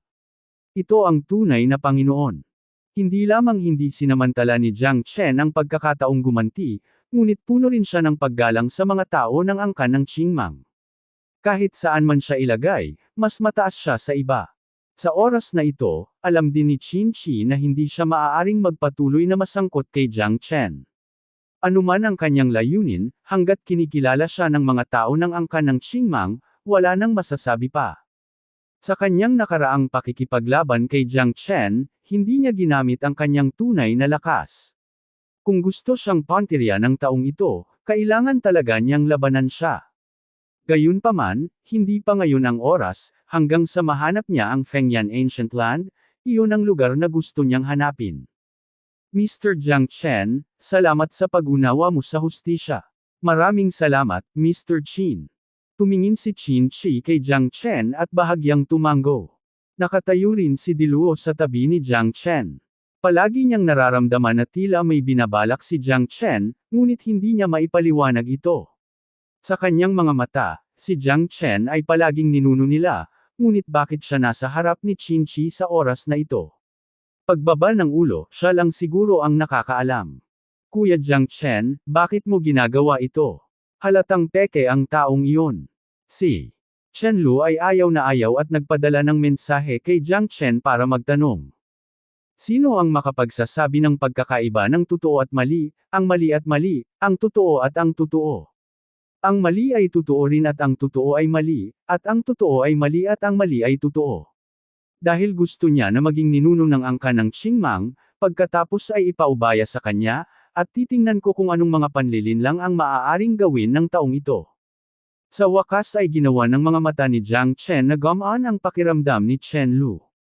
Tila labis siyang nag-aalala. Jiang, may sarili ng ideya si Chen. Ancestor Qin Shi, ano ang dapat nating gawin ngayon? Ang reaksyon mula sa angkan ng Earth Dragon ay palaki ng palaki, at ang ating alitan ay lalong tumitindi. Tanong ni Yeloudi, ngayon ang dalawang angkan ay hindi tugma sa isa't isa, at nagkaroon ng ilang malalaking alitan. Si Kui Mushing ay orihinal na kabilang sa aming angkan ng Qingmang. Ang angkan ng Earth Dragon at ang angkan ng Ice Bear ay bumangon lahat mamaya. Sinakop nila ang isang malaking lugar ng aming teritoryo. May ilang bagay na dapat nating bawiin gamit ang ating sariling mga kamay. Panipi. Hinawakan ito ni Qin Shi He gamit ang isang kamay at sinabing walang pakialam. Sa loob ng napakaraming taon, ang mga tao ng angkan ng Qingmang ay hindi nakakalusot kahit sa kalahating hakbang na antas ng nebula. Ito ay dahil sa sumpang iniwan ng kanilang mga ninuno. Kung gusto mong basagin ang sumpa, kailangan mong hanapin ang sinaunang lupain ng usok ng beacon na iniwan ng iyong mga ninuno. Sa pamamagitan lamang ng pagbubukas ng usok ng beacon ang sinaunang lupain ay maaaring iangat, ngunit ang sinaunang lupain ng Fengyan ay ang sinaunang larangan ng digmaan ng Kaimexing daan-daang milyong taon na ang nakalilipas. Ngayon ay kasama na ang Earth Dragon Clan. Gilid, kaya kailangan nating pumasok doon para alisan ng takip ang Fengyan Ancient Land. Panipi. Tumingin si Qin Shi kay Yeloudi. Gayunpaman, kapag nakatawid na tayo sa teritoryo ng kabilang panig, hindi maiiwasan ang buhay at kamatayang labanan sa pagitan natin. Lagi na tayong nagkakasalungatan. Kung talagang mag-aaway ang dalawang tribo, pareho tayong matatalo. Kaming Qing walang tiwala ang Mang Clan na kaya nilang talunin ang kalaban. Panipi. Ang pait sa mukha ni Yeloudi ay hindi dahil ayaw niyang malantad sa sumpa, ngunit makapangyarihan ang angkan ng Earth Dragon.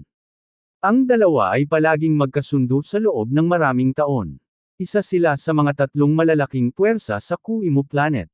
Biglang natarante si Yeloudi sa biglaang pag-udyok ng digmaan sa pagitan nila kung paano ito ipapaliwanag sa kanyang tribo. Panipi. Kami, ang tribong Qingmang, ay nalubog sa kahirapan sa libu-libong taon at palaging pinipigilan.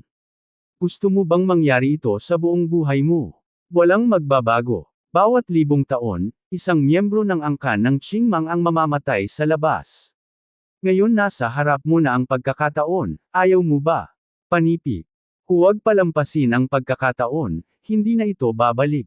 Pinigyan mo ako ng utos, ngunit ngayon ikaw ay nag-aalangan at nag-aalinlangan. Talagang binaygo mo ako, Shi Fie. Panipi. Tinitigan sila ni Qin Shi ng matalas na mga mata. Para sa angkan ng Qingmang at para sa dakilang layunin, pinuno ng angkan, oras na para tayo ay muling lumaban. Panipi. Oo, Patriarch, ayaw naming matrap sa Kuimu Planet forever. Gusto naming lumabas at makita ang outside world. Panipi. Clan Chief, sundin mo lang ang sinabi ng mga ninuno. May kikipaglaban tayo sa kanila. Atin ang teritoryo ng Earth Dragon Clan dati. Buti na lang tinanggihan natin sa paglipas ng mga taon, kaya nalusab na tayo. This time we must gawin mo. Kunin mo ito pabalik. Panipi. Oo, patayin sila, basagin ang sumpa, hanapin ang sinaunang lupain ng usok ng beacon, at sundin ang mga yapot ng ating mga ninuno. Panipi. Parami ng parami ang mga katribang may mabagsik na mukha at mataas ang moral. Masyadong matagal silang inapi at isinumpa at tinatakan ng napakatagal. Bagamat ang tigang na lupain ng Kaimexing ay kanilang lupaing ninuno, ito rin ay kanila. Sa lupain ng mga bangungot, hindi mabilang, gusto ng mga tao na umalis dito at maghanap ng sarili nilang piraso ng langit, ngunit kung hindi masira ang sumpa, hindi sila makakaalis sa Kuimu Planet. Para sa kanilang kalayaan at para sa mga susunod na henerasyon, kailangan nating lumaban minsan. Tama, Shi Fie, tingnan mo kung gaano kasigla ang mga kabataan. Hindi ka maaaring maging konserbatibo at manatili sa mga lumang tuntunin, kung hindi ka na makakakita ng liwanag. Mukhang seryoso si Qin Shi. Tuldok. Nagpupumigla si Yeloudi sa kanyang puso. Kung masira niya ang linya ng depensa sa pagitan nila at pumasok sa lugar ng Earth Dragon Clan upang hanapin ang sinaunang lupain ng Fengyan, malamang na ito na ang huling mapagpasyang labanan sa pagitan ng dalawang angkan. Sa ganitong paraan, malamang na maraming tao ang namatay. Siya ang pinuno ng angkan, at siya ang may pananagutan sa lahat, ngunit ngayong tuwang-tuwa ang karamihan, alam niyang hindi na kayang pigilan silang lahat ng kanyang desisyon. Okay, ngayong nakapagdesisyon na ang ating mga ninuno, siguradong hindi ka namin pababayaan. Sa iyong pamumuno, tiyak na mahahanap natin ang sinaunang lupain ng usok ng beacon at mababasag ang sumpa. Ikinuyong ni Yeloodi ang kanyang mga kamao at mukhang puno ng fighting spirit. Tuldok. Sinabi niya na ang digmaan ay hindi maiiwasan. Kung gusto mong basagin ang sumpa ng Selyo, dapat kang magbuhos ng dugo at sakripisyo. Hindi pa banggitin na ang teritoryo ng Earth Dragon Clan ay dati nilang teritoryo. Sa labanang ito, wala silang pag-aalinlangan at dapat lumaban hanggang kamatayan. Kumunat ang noo ni Jiang Chen. Tila sinusubukan ni Qin Shi na mag-udyok ng away sa pagitan ng Qingmang Clan at ng Earth Dragon Clan, ngunit ang Fengyan Ancient Land na binanggit niya ay tila hinahanap ang gusto niya. Ito naman siguro ang gusto niyang sikreto, di ba? Nalalapit na ang digmaan sa pagitan ng dalawang angkan. Ayon sa kanilang layunin, tiyak na magiging tit-for-tat battle. Ang bilang ng mga nasawi ay depende sa kani-kanilang kapalaran. Si Jiang Chen ay nakaupo sa isang bundok at nanunood ng labanan sa pagitan ng mga tigre, dahil gusto lang niyang makita kung anong klaseng pakulo ang gagawin ni Qin Shi. Ang layunin niya sa pagpunta sa Qingmang Clan ay tiyak na hindi lang para maging ninuno nila, gustong gamitin ang pagkakakilanlan na ito upang pukawin ang digmaan sa pagitan ng dalawang lahi. Ano man ang makukuha niya sa pagtatapos ng digmaan, ito ay magiging isang ganap na kalamangan, at ang Fengyan Ancient Land sa kanyang bibig ang pinakalayunin, ngunit hindi niya alam kung anong uri ng pag-iral ang Fengyan Ancient Land na ito. Sa ngayon, ang moral ng Qingmang Clan ay tumaas. Sa mga mata ni Qin Shi, sila ang pinakamatapang na charger at ang taliba na matagal na niyang inaasahan. Ang digmaang ito ay hindi maiiwasan. Itinaas ni Qin Shi ang sigla ng lahat. Para sa kanila, ayaw nilang mabuklod sa sumpa, lalo pa ang mga junior nila na guluhin ng sumpa, dahil kailangan nilang lumaban ng mabilis. Hanggat ang sumpa ay naalis, sila lamang makakamit ba natin ang buhay na walang hanggan. Ang angka ng Qingmang noon ay ang pinakamalaking trahedya, dahil ang pinakamalakas na kabataang henerasyon ay ipapadala upang hanapin ang kanilang mga ninuno. Kanina pa nila hinihintay ang pagkakataong ito. Ito ay isang beses sa isang buhay na pagkakataon, kaya paano sila susuko? Gaano man kalaki ang ibinayad nila, kailangan nilang kumpletuhin ang pag-crack ng sumpa, dahil nawalan sila ng hindi mabilang na mga nakatatanda at di mabilang na mga bayani na espiritu, na lahat ay tahimik na nanunood sa kanila. Sa sandaling ito, ang kinabukasan ng angkan ng Qingmang ay nagiging tadhana ng lahat. Asher.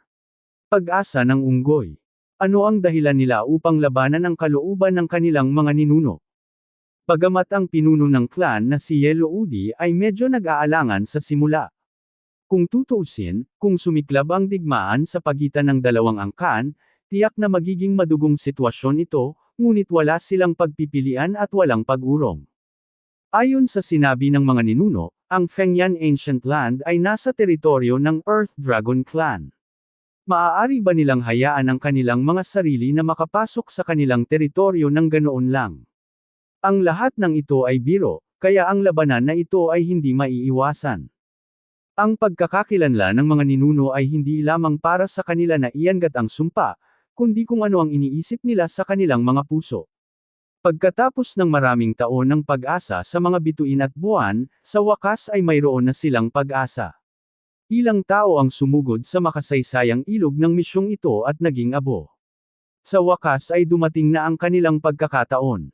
Sa sandaling ito, nasasabik ang mga tao at mahirap kumalma ang kanilang mga puso. Hindi banggitin ang mga ito, kahit na si Diluo ay labis na nasasabik sa sandaling ito, dahil ang sumpang ito ay parang isang bilangguan sa puso ng bawat isa. Sila ay inapi sa loob ng milyon-milyong taon at hindi makahinga. Kung ito ay maalis para sa isang sumpa, sila handang magbayad ng anumang halaga, maging ang kanilang sariling buhay. Ang mga ninuno ay nagtanim ng mga puno para sa mga susunod na henerasyon upang tamasahin ang lilam, mamatay man sila, ang kanilang kamatayan ay hindi mawawalan ng kabuluhan, dahil ang kanilang mga inapo ay tiyak na lalabas sa Kuimu Planet at hinding-hindi natatatak dito ng sumpa dito, tulad ng isang hola, na kulong dito. Ang mga puso ng bawat isa sa kanila ay nakakulong dahil sila ay natatakot at nananabik sa labas ng mundo. Ngayong nasa harapan na natin ang ganitong pagkakataon, sino ba ang hindi matutukso? Nahawakan din ni Qin-Chi ang kanilang kaisipan dahil ang bagay na ito ay masyadong mahalaga sa kanila. Sa makatuwid, ang pagkakakilanlan ni Qin-Chi bilang isang ninuno ay sumasalamin sa lahat dito. Ang kanyang layunin ay unti-unting nakakamit. Natigilan si Jiang Chen. Hindi sa natatakot siya sa oras na ito, ngunit hindi niya gusto ang lahat ng tao mula sa angkan ng Qingmang. Ang pagbagsak ay naging lahat ng mga kawatan at pagsisikap ni Qin-Chi. Ano man ang mangyari sa hinaharap, si Qin-Chi ay isa na ngayong out and out na baliw, para lamang sa kanyang sariling kapakinabangan at may mga lihim na motibo. Kung makikipaghiwalay siya sa lalaking ito, tiyak na hindi siya mapapakinabangan ng malaki. Mas mabuting gamitin ang trick at hanapin ang sinaunang lupain ng usok ng beacon upang makita kung ano ang kanyang susunod na galaw. Ang mga tao sa angkan ng Earth Dragon ay ang mga mananakop. Sila ang ating pinakamalaking kaaway upang pigilan tayo sa pagsira ng selyo. Mga kababayan, kunin ang mga sandata sa iyong mga kamay. Sa pagkakataong ito ay hindi na tayo outres. Upang ipagtanggol ang ating dignidad at para sa mga susunod pang henerasyon. Para sa teritoryong pag-aari natin, ang Earth Dragon Clan ang pinakamalaking kalaban. Tiyak na hindi sila susuko, ngunit paano tayo magiging madaling guluhin?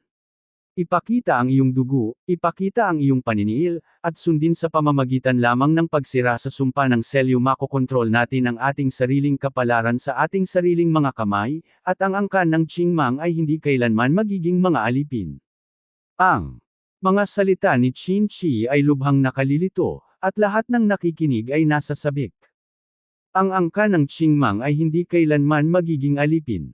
Umungol si Lobos at sinundan si Qin-Chi sa pagtataas ng kanyang mga braso. Ang angkan ng Qingmang ay hindi kailanman magiging alipin.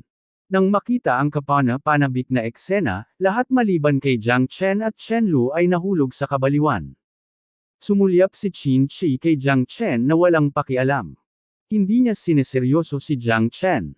Hanggat gusto niya, maaari niyang patayin si Jiang Chen anumang oras, ngunit kung gagawin niya ito ngayon, tiyak na maiisip ng mga tao na siya ay isang taong seloso, at ngayon lang din siya natalo sa kompetisyon. Bagamat hindi niya alam kung bakit pinili ng taong ito na umatras ng buong tapang, hindi pa rin ito binabaliwala ni Qin-Chi. Kapag naabot na ang kanyang layunin, walang may iwan buhay, at lahat ay mamamatay. Baliw ba ang taong ito? Kuya Jiang Chen, pulong ni Chen Lu. Ito ang matalinong bagay tungkol kay Qin-Chi. Alam na alam niya kung paano gamitin ang puso ng mga tao, dahil ang mga taong ito ay masyadong natatakot sa sumpa. Sa pamamagitan lamang ng pagtagumpayan ng kanilang takot maaari silang maging tao muli. Ngayong binibigyan sila ni Qin-Chi sa ganoong pagkakataon, tiyak na susugurin ko sila ng buong lakas, at natatakot ako na maraming tao ang mamamatay o masugatan sa labanang ito. Sabi ni Jiang Chen, kung gayon, ano ang dapat nating gawin?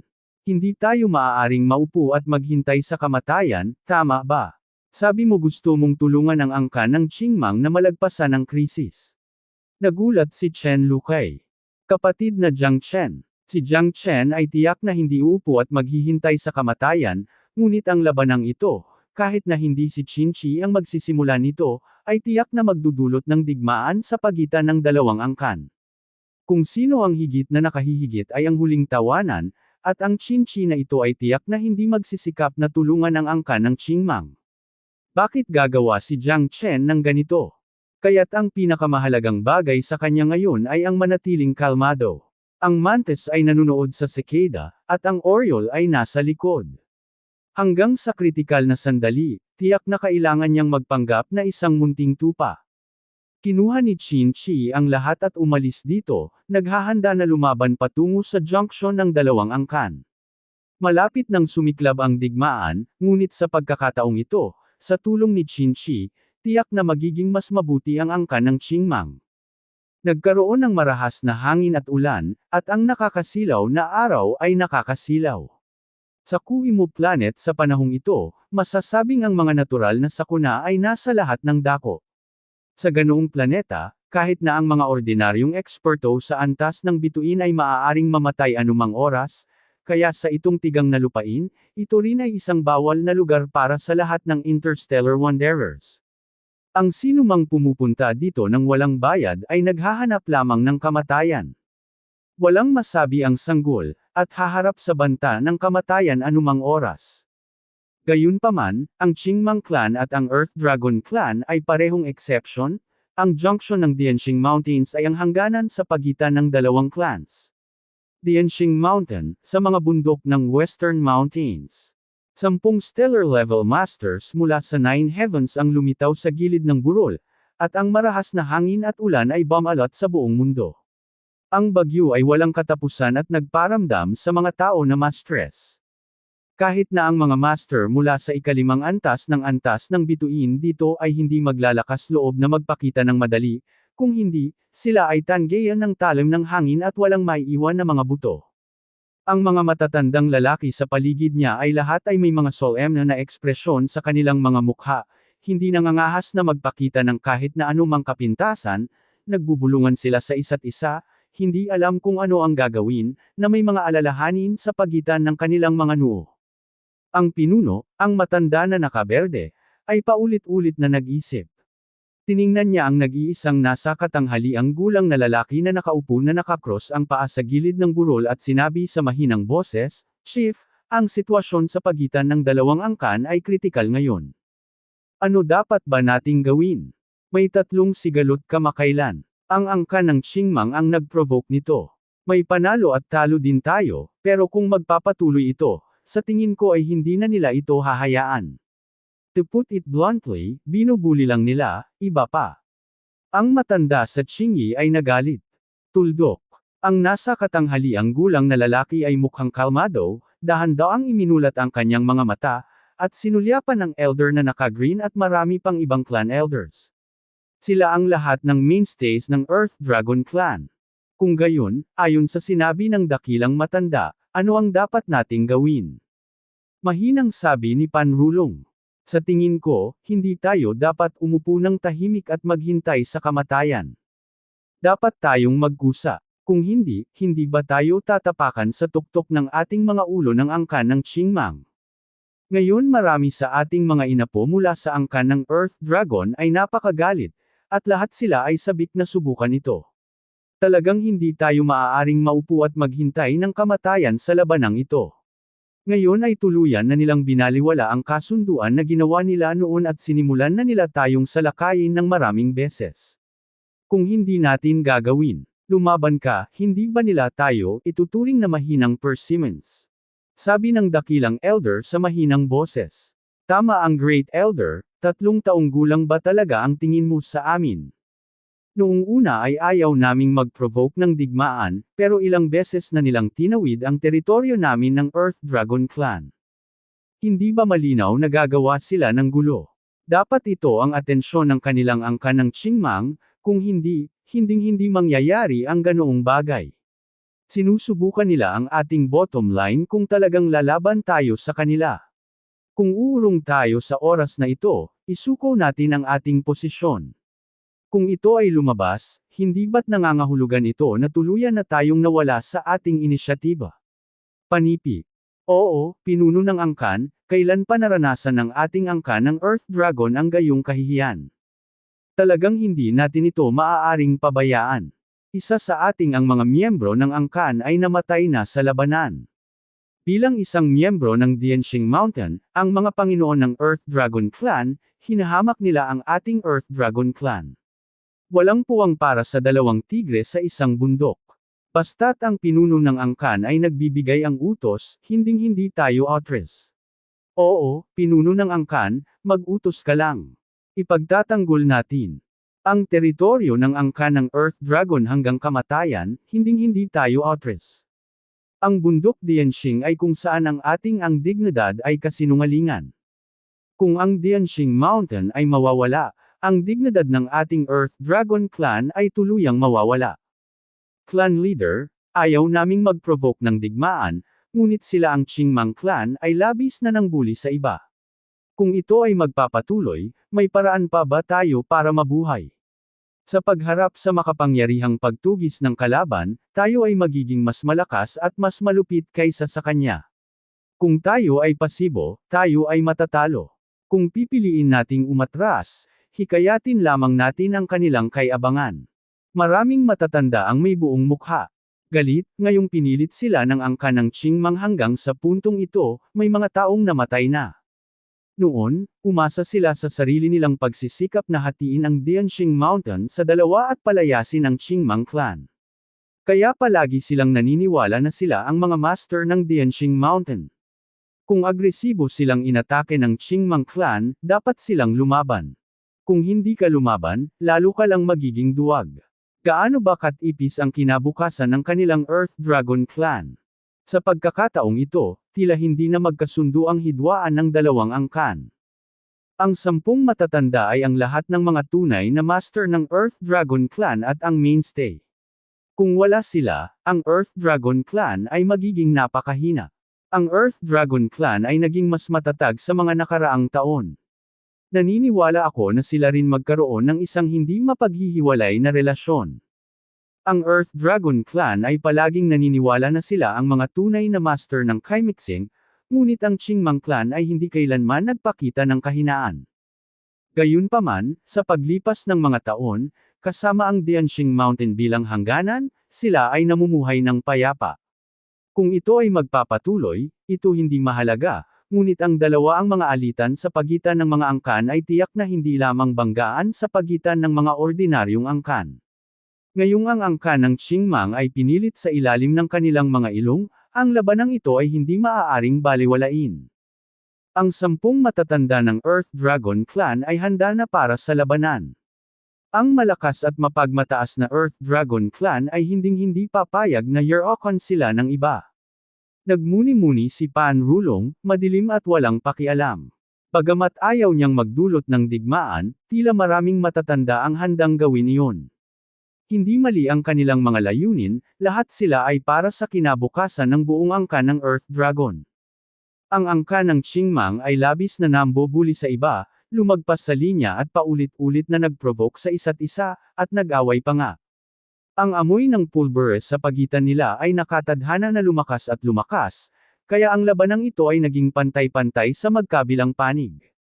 Bilang pinuno ng Earth Dragon clan, nilagdaan niya ang isang kasunduan sa kapayapaan sa Qingmang clan, na nangangahulugan na ang dalawang panig ay hindi magagambala sa isa't isa. Gayunpaman, hindi niya inaasahan na ang kabilang partido ay gagawa ng inisyatiba upang sirain ang kapayapaan ito ang kislap ng labanan. Kapag sumiklab ang digmaan, tiyak na mamamatay ang maraming inosenteng miyembro ng Earth Dragon clan. Hindi ito ang gustong makita ni Pan Rulong, ngunit ngayon ay tuwang-tuwa ang publiko na lahat ng 10 matatanda ay umaasta na parang manok. Lubos silang desperado na iligtas sila. Ang mukha ng Earth Dragon clan, at sa sandaling umatras ang Earth Dragon clan, ang labanang ito ay tiyak na mapapahamak. Paanong ang tagumpay na napanalunan nila sa digmaan maraming taon na ang nakakaraan ay basta-basta ibibigay sa iba? Ang digmaan ay kasangkot sa pagdanak ng dugo at mga sakripisyo. Ang nakaraang labanan sa pagitan ng ating Earth Dragon clan at ng Qingmang clan ay lubhang nasira ang ating sigla. Pagkaraan ng maraming taon, kung magkakaroon ng isa pang buhay at kamatayan na labanan, ito ay tiyak na magiging kalunos-lunos. Sa pagkakataong ito ang digmaan ay magiging mapaminsala para sa ating dalawa. Hindi mo ba alam na si Yellow Udi ay may problema? Pulong ni Pan Rulong, alam niya ang pagkatao ni Yellow Udi, mas maingat siya kaysa sa kanyang sarili, ngunit sa pagkakataong ito, hindi na ginawa ni Pan Rulong, asahan na ang taong ito ang unang magsisimula ng digmaang ito. Ang lakas ng dalawang angkan ay dahan-dahan lamang na nakabawi sa paglipas ng mga taon. Kung magsisimula muli ang digmaan, ito ay isang purgatorio. Chief, ano pa ang pinag-aalinlangan mo? Malapit na tayong ma-shit sa ulo natin.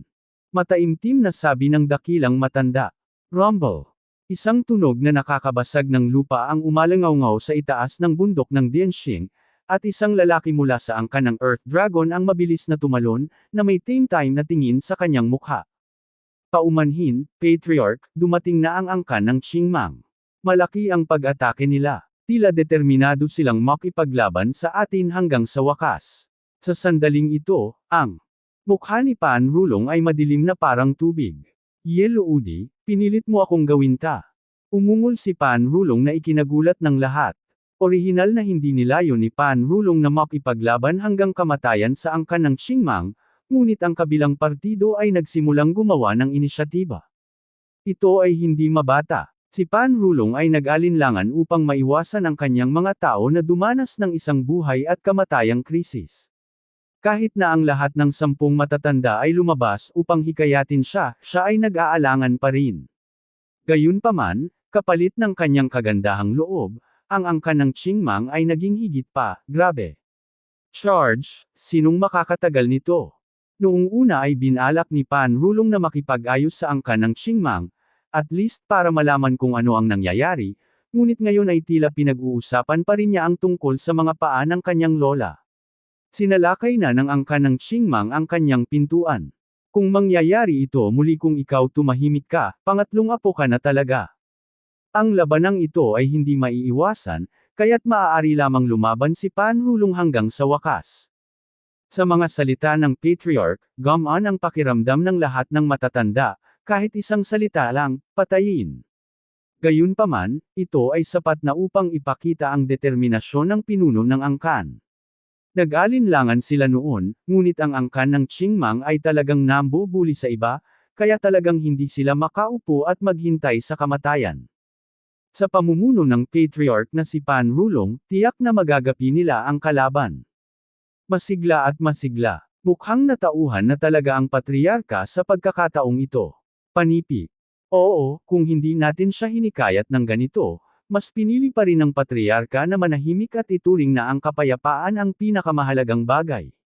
Ang mga kamao ay ang huling salita, at kung sino ang mas malakas ay maaaring manalo. Menindigan ka, hindi ba't inagaw din natin ang teritoryo mula sa mga kamay ng angkan ng Qingmang?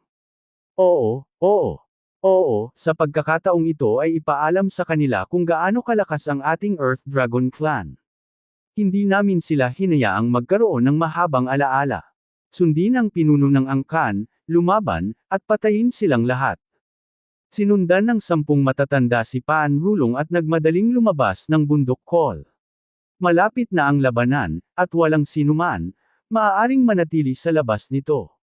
Kuwit. Sa sandaling ito, si Jiang Chen ay sumusunod din sa likod ng Qingmang clan. Ang mga master ng Qingmang clan ay lumalabas-pasok. Sa pagkakataong ito ay gusto nilang lipulin ang buong Earth Dragon clan sa isang iglap. Ang tanging layunin nila ay ang Dianxing Mountain. Ayon sa ninuno, ang Fengyan Ancient Land ay matatagpuan sa Dianxing Mountain na ito. Hinanap nila kung saan-saan ngunit walang bakas. Kaya naman, ang Fengyan Ancient Land ay 100% sa kabilang panig, na siyang teritoryo ng Earth Dragon Clan, superior. Bagamat ang Qingmang Clan at ang Earth Dragon Clan ay nagkaroon ng mutual non-aggression, sa oras na ito ay tungkol sa survival ng lahi at sa kinabukasan ng kanilang mga species. Kung ang sumpa ay masisira o hindi ay nakasalalay dito. Binigyan sila ng pag-asa ng mga ninuno. Kung hindi nila ito mauunawaan, ito ay kanilang sariling negosyo. Si Jiang Chen at Chen Lu ay palaging sumusunod sa likuran nila. Kung tutuusin, ito ang usapin ng kanilang angkan ng Qingmang. Si Jiang Chen ay nakaupo lamang sa bundok at pinapanood ang mga tigre na naglalaban. Makikita kung makakamit niya ang mga benepisyo kapag ang darating ang panahon. Bagamat ang Qingmang clan ay walang half-step nebula level, masasabi ni Jiang Chen na ang pinuno ng clan na si Yellow Udi ay hindi isang fuel-efficient lamp, half-step nebula level, siguradong hindi masama. Sa napakaraming taon, bagamat ang mga tao ng angkan ng Qingmang ay hindi pa nakakalusot sa antas ng nebula, ang kanilang lakas ay bahagyang nagbabago, na umaabot sa rurok ng antas ng bituin, na hindi mapigilan. Ang lakas ni Yellow Udi. Talagang hindi maaaring maliitin. Ancestor Jiang Chen, sa tingin mo ba mananalo tayo sa pagkakataong ito? Nararamdaman pa rin ni Diluo na si Jiang Chen ang kanyang amo at ninuno niya. Bagamat nilinaw na ni Jiang Chen ang bagay na ito, libu-libong milya ang layo ng ninuno ni Jiang Chen. Darating, labis na naantig si Diluo. Mahirap sabihin. Dapat ay walang ordinaryong tao sa Earth Dragon Clan na makakalaban sa Qingmang Clan. Kahit na gusto nilang duminahin ang isang panig, hindi sila madaling guluhin. Sa pagkakataong ito, depende kung ang iyong kayang baguhin ng mga ninuno. Nakangiting sabi ni Jiang Chen. Talagang napakalakas ng mga ninuno, ngunit nakita mo na rin ang mga ninuno ni Jiang Chen dati. Ang mga tao ng Earth Dragon Clan ay may likas na bentahe. Kami, ang angkan ng Qingmang, ay maaaring hindi mapakinabangan. Naiintindihan ni Jiang Chen si Di ang mood ni Luo. Tuldok. Pagkatapos ng lahat, pagkatapos ng napakaraming taon, ang angkan ng Qingmang ay mapagmahal din sa kapayapaan, ngunit kung magudyok sila ng pagtatalo sa pagkakataong ito, malamang na ito ay isang napakatrahedya na labanan sa buhay at kamatayan. Nagdala si Yellow Udi ng daan-daang Star-level Masters at dinurog sila. Ang hukbo ay sumulong, at isang nakakatakot na momentum ang dumaan. Sa Star Point Mountain, ang lahat ng mga tao ng Earth Dragon Clan ay kailangang umatras. Ito ang kanilang huling laban. Walang masyadong Earth Dragon Clan sa Dianxing Mountain, at marami ang nakakalat sa Kuimo Planet. Totoo rin ito para sa Qingmang Clan, ngunit narito ang kanilang home base. Ang Earth Dragon Clan ay maaari lamang makipaglaban sa daan-daang tao sa karamihan. Sa pagkakataong ito ay magkaharap sila ng tit for tat. Malapit na ang labanang ito. Si Yellow Udi ay hindi mapigilan, at ang mga tao ng Earth Dragon Clan ay naging napakaingat din, dahil nagpunta na sila para humingi ng reinforcement. Ang mga taong ito, nang walang anumang paggalang sa orihinal na kasunduan, ay talagang sumalakay sa malawakang saklaw. Sila ay magpupukaw ng isang buhay at kamatayang digmaan sa ating Earth Dragon Clan. Oo, pumunta na kami para imbitahan ang pinuno ng angkan. At ang iba pa. Ipagtatanggol namin ang bundok ng Dianxing at hindi na Atres, kapag sila ay umatras, ito ay magpapasigla sa kanilang pagmamataas. Tuldok-tuldok. Panrulong, kung hindi ka nalalabas muli, magpapatuloy ako sa isang pagpatay. Sigaw ni Yellow Udi sa malalim na boses na maririnig ng libu-libong milya ang layo. Unti-unting hamupa ang nakapaligid na bagyo ngunit maangin at maulan pa rin, ngunit wala na ang dating takot at medyo naging tahimik, tila na tahimik maging ang langit at lupa dahil sa digmaan ng dalawang lahi. How dare you, Shuzi? Yellow Udi, hinahanap mo ang kamatayan. Sa kawalan, isang dragon shadow ang nakabaon sa kalangitan. Sa oras na ito, sa wakas ay dumating si Panrulong ng huli, ngunit sa kabutihang palad ay hindi pa nakakilos si Yellow Udi, kung hindi, wala silang magagawa kahit ano, hindi sapat para lumaban. Itinaas ni Panrulong ang kanyang ulo at umiling ang kanyang ulo sa langit. Tumingin siya kay Yellow Udi at umungal. Noon, gumawa tayo ng kasunduan na huwag manghimasok sa isa't isa. Yellow Udi, gusto mo bang sirain ang orihinal na kasunduan? Doon huwag kalimutan, paano nangyari ang digmaan noong taong iyon? Kung maulit ito, ang buhay ay mapapahamak. Sa tingin mo ba ay natatakot sa iyo ang Earth Dragon Clan? Hindi sumang-ayon si Yellow Udi. Sa pagkakataong ito, hindi niya sinusubukang pumatay ang Earth Dragon Clan, ngunit ito ay para alisin ang sumpa ng Qingmang Clan. Kapag naalis na ang sumpa, maaari nilang gawin ang anumang gusto nila at malayang mag-isip. Sa loob ng napakaraming taon, ang bawat Asher Monkey ay labis na inapi at isinumpa sa kanilang mga puso, hindi ito kayang pabayaan.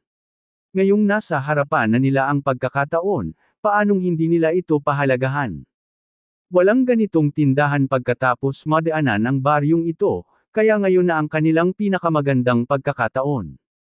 Ang pagdating ng mga ninuno ay regalo mula sa Diyos, at ito rin ang pagpapalaya ng kanilang angkan ng Qingmang. May ilang bagay na hindi mo naiintindihan. Para sa amin, walang pagpipilian sa labanang ito. Mukhang walang pakialam si Yellow Udi. Ang aming dalawang angkan ay naging mapayapa sa isa't isa sa loob ng napakaraming taon. Panrulong, maaari kitang bigyan ng pagkakataong makaalis sa bundok ng Dianxing. Kaya kung magpanggap na walang nangyari, ang aming dalawang angkan ay maaari pa ring mamuhay ng payapa sa isa't isa. Ngunit kung pipilitin mong manatili, kung narito tayo, maaaring kailanganin nating matugunan ang tunay na kabanata. Panipi. Sa totoo lang, Chief Pan, ayaw kong makipag-away sa iyo, ngunit ang Xingshan ay orihinal na kabilang sa ating angkan ng Qingmang, at sana ay hindi ka maging walang utang na loob, maaari pa rin tayong mabuhay ng mapayapa. Kung aalis tayo sa Dianxing Mountain, ang lahat ay madaling pag-usapan. Ang mga salita ni Yeloudi ay nakaagaw ng palabas. Sa katunayan, ang kanyang orihinal na intensyon ay hindi makipaglaban sa mga Earth Dragon Clan, ngunit ang mga salitang ito ay napakapopular sa Earth Dragon Clan. Sa mga mata ng mga eksperto, sa mga mata ni Panrulong, ito ay hubad na pagpukaw. Sino ka? Sabi mo gusto mong makaalis tayo sa Dianxing Mountain, kaya kailangan nating makaalis sa Dianxing Mountain. Dati ang lugar na ito ay sa iyo, ngunit hindi ibig sabihin na ito ay palaging magiging iyo. At saka, ito ay atin na. Nanalo tayo sa pamamagitan ng digmaan. Kung sasabihin mong gusto mo kaming itaboy, itaboy mo kami. Hindi ba gustong mawalan ng mukha? Pagkatapos ng lahat, sa mga mata ni Panrulong, si Yeloudi ay pinupukaw lamang ang kanyang mga tao na umalis sa bundok ng Dianxing. Paano niya ito nasasabi? Ito ay mas hindi komportable kaysa sa direktang pagagalitan siya. Kung tutuusin, ang aking Earth Dragon Clan ay isang karibal sa iyong Qingmang Clan, ngunit ikaw ay hindi makatwiran at nagpipilit na mag-provoke ng digmaan. Ito ay ganap na nagtaksil sa orihinal na kasunduan ng Ginoo. Clan Leader Ye, ang iyong mga kondisyon ay talagang hindi kaaya-aya. Sa tingin mo ba ay talagang natatakot kami sa iyo? Hindi ko nais na magsimula ng isang digmaan kung saan ang dugo ay umaagos na parang ilog at ang mga inosenteng miyembro ng angkan lamang ang mamamatay. Ayokong magsimula ng digmaan. Kung naiintindihan mo ang katotohanan ito at pipilitin mong lumaban sa amin, samahan na lang kita hanggang dulo. Sa tingin mo ba ay natatakot kami sa iyo, ang angkan ng Earth Dragon? Ang tinig ni Panrulong ay walang pakialam, ngunit siya ay napakatatag at walang puwang para sa pagdududa. Maaaring walang mawawala sa kanila sa pag-alis sa bundok ng Dianxing, ngunit ang lugar na ito ay pag-aari ng kanilang teritoryo. Kapag sila ay umalis dito, ito ay katumbas ng pagyuko ng kanilang mga ulo sa angkan ng Qingmang, na talagang imposible. Ang pagyuko ng ulo ay nangangahulugang pag-amin ng pagkatalo, at ang ibig sabihin nito ay nalulula ka sa kanila. Natatakot ako na ang kabilang partido ay tiyak na hindi susuko sa oras na iyon. Ito ay pampaganya lamang. Sa labanan sa bundok Dianxing, dapat tayong lumaban batay sa katwiran.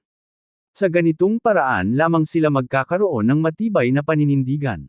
Kung sila ay otres, tiyak na hindi inaasahan ang kahihinatnan para sa kanila. Ang Diablo lamang ang nakakaalam kung anong uri ng gamot ang ibinebenta sa lang ng angkan ng Qingmang.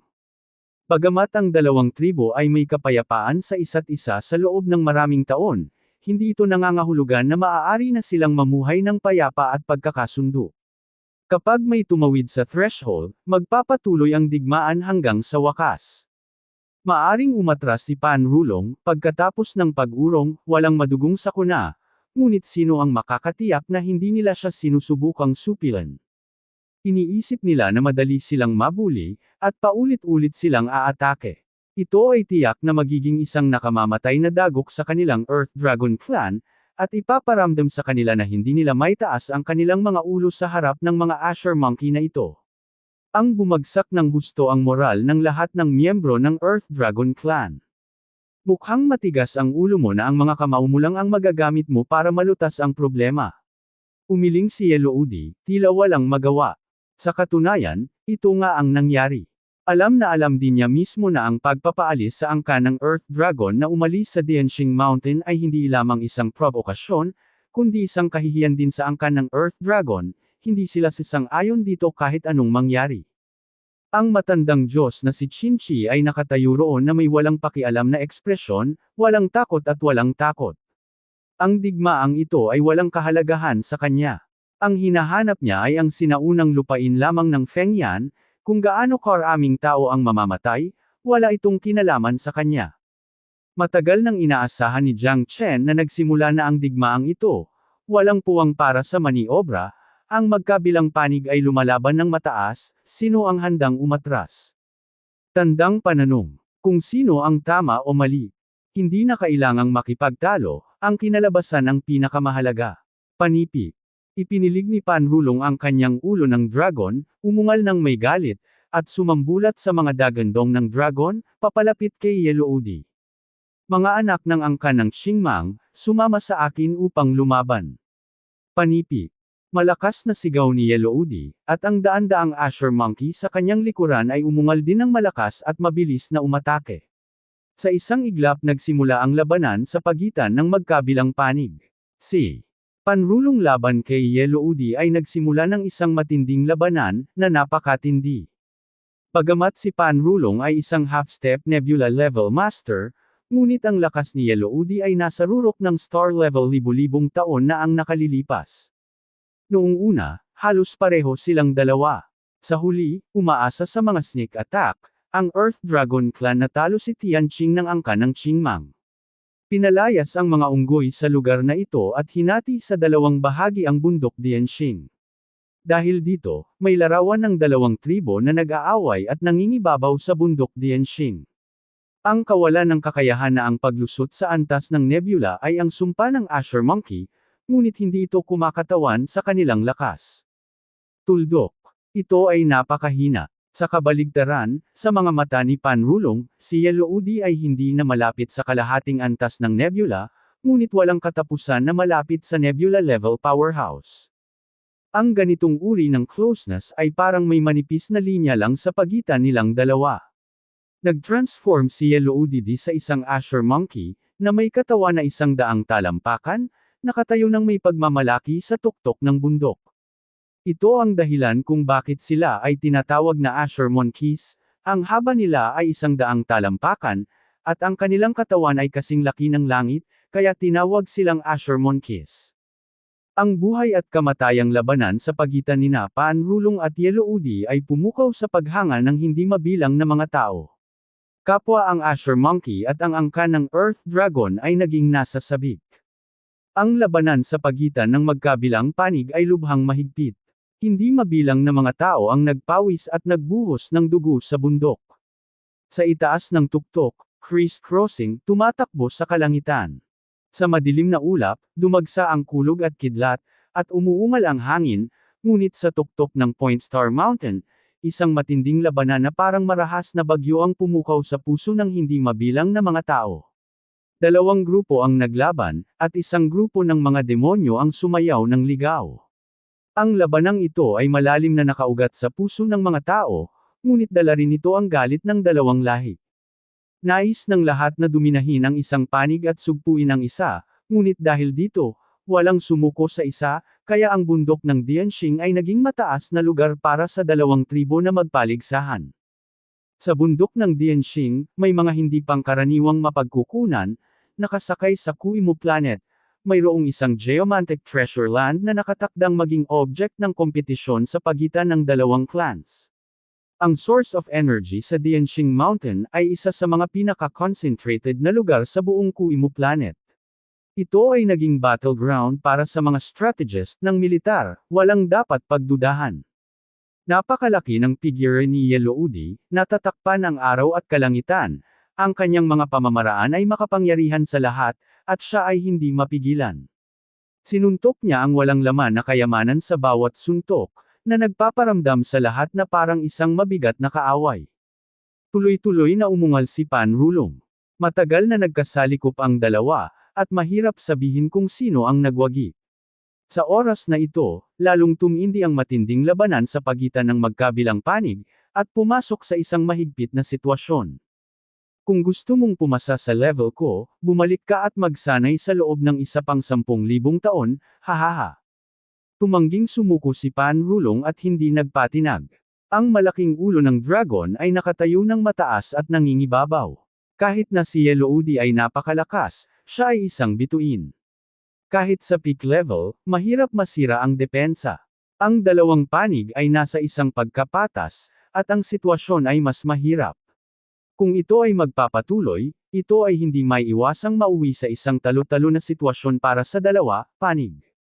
Ngunit walang uurong, sa isang banda, para sa dignidad, at sa kabilang banda, ito ay para alisin ang sumpa, lahat sila ay may paniniwalang hindi sila maaaring umatras.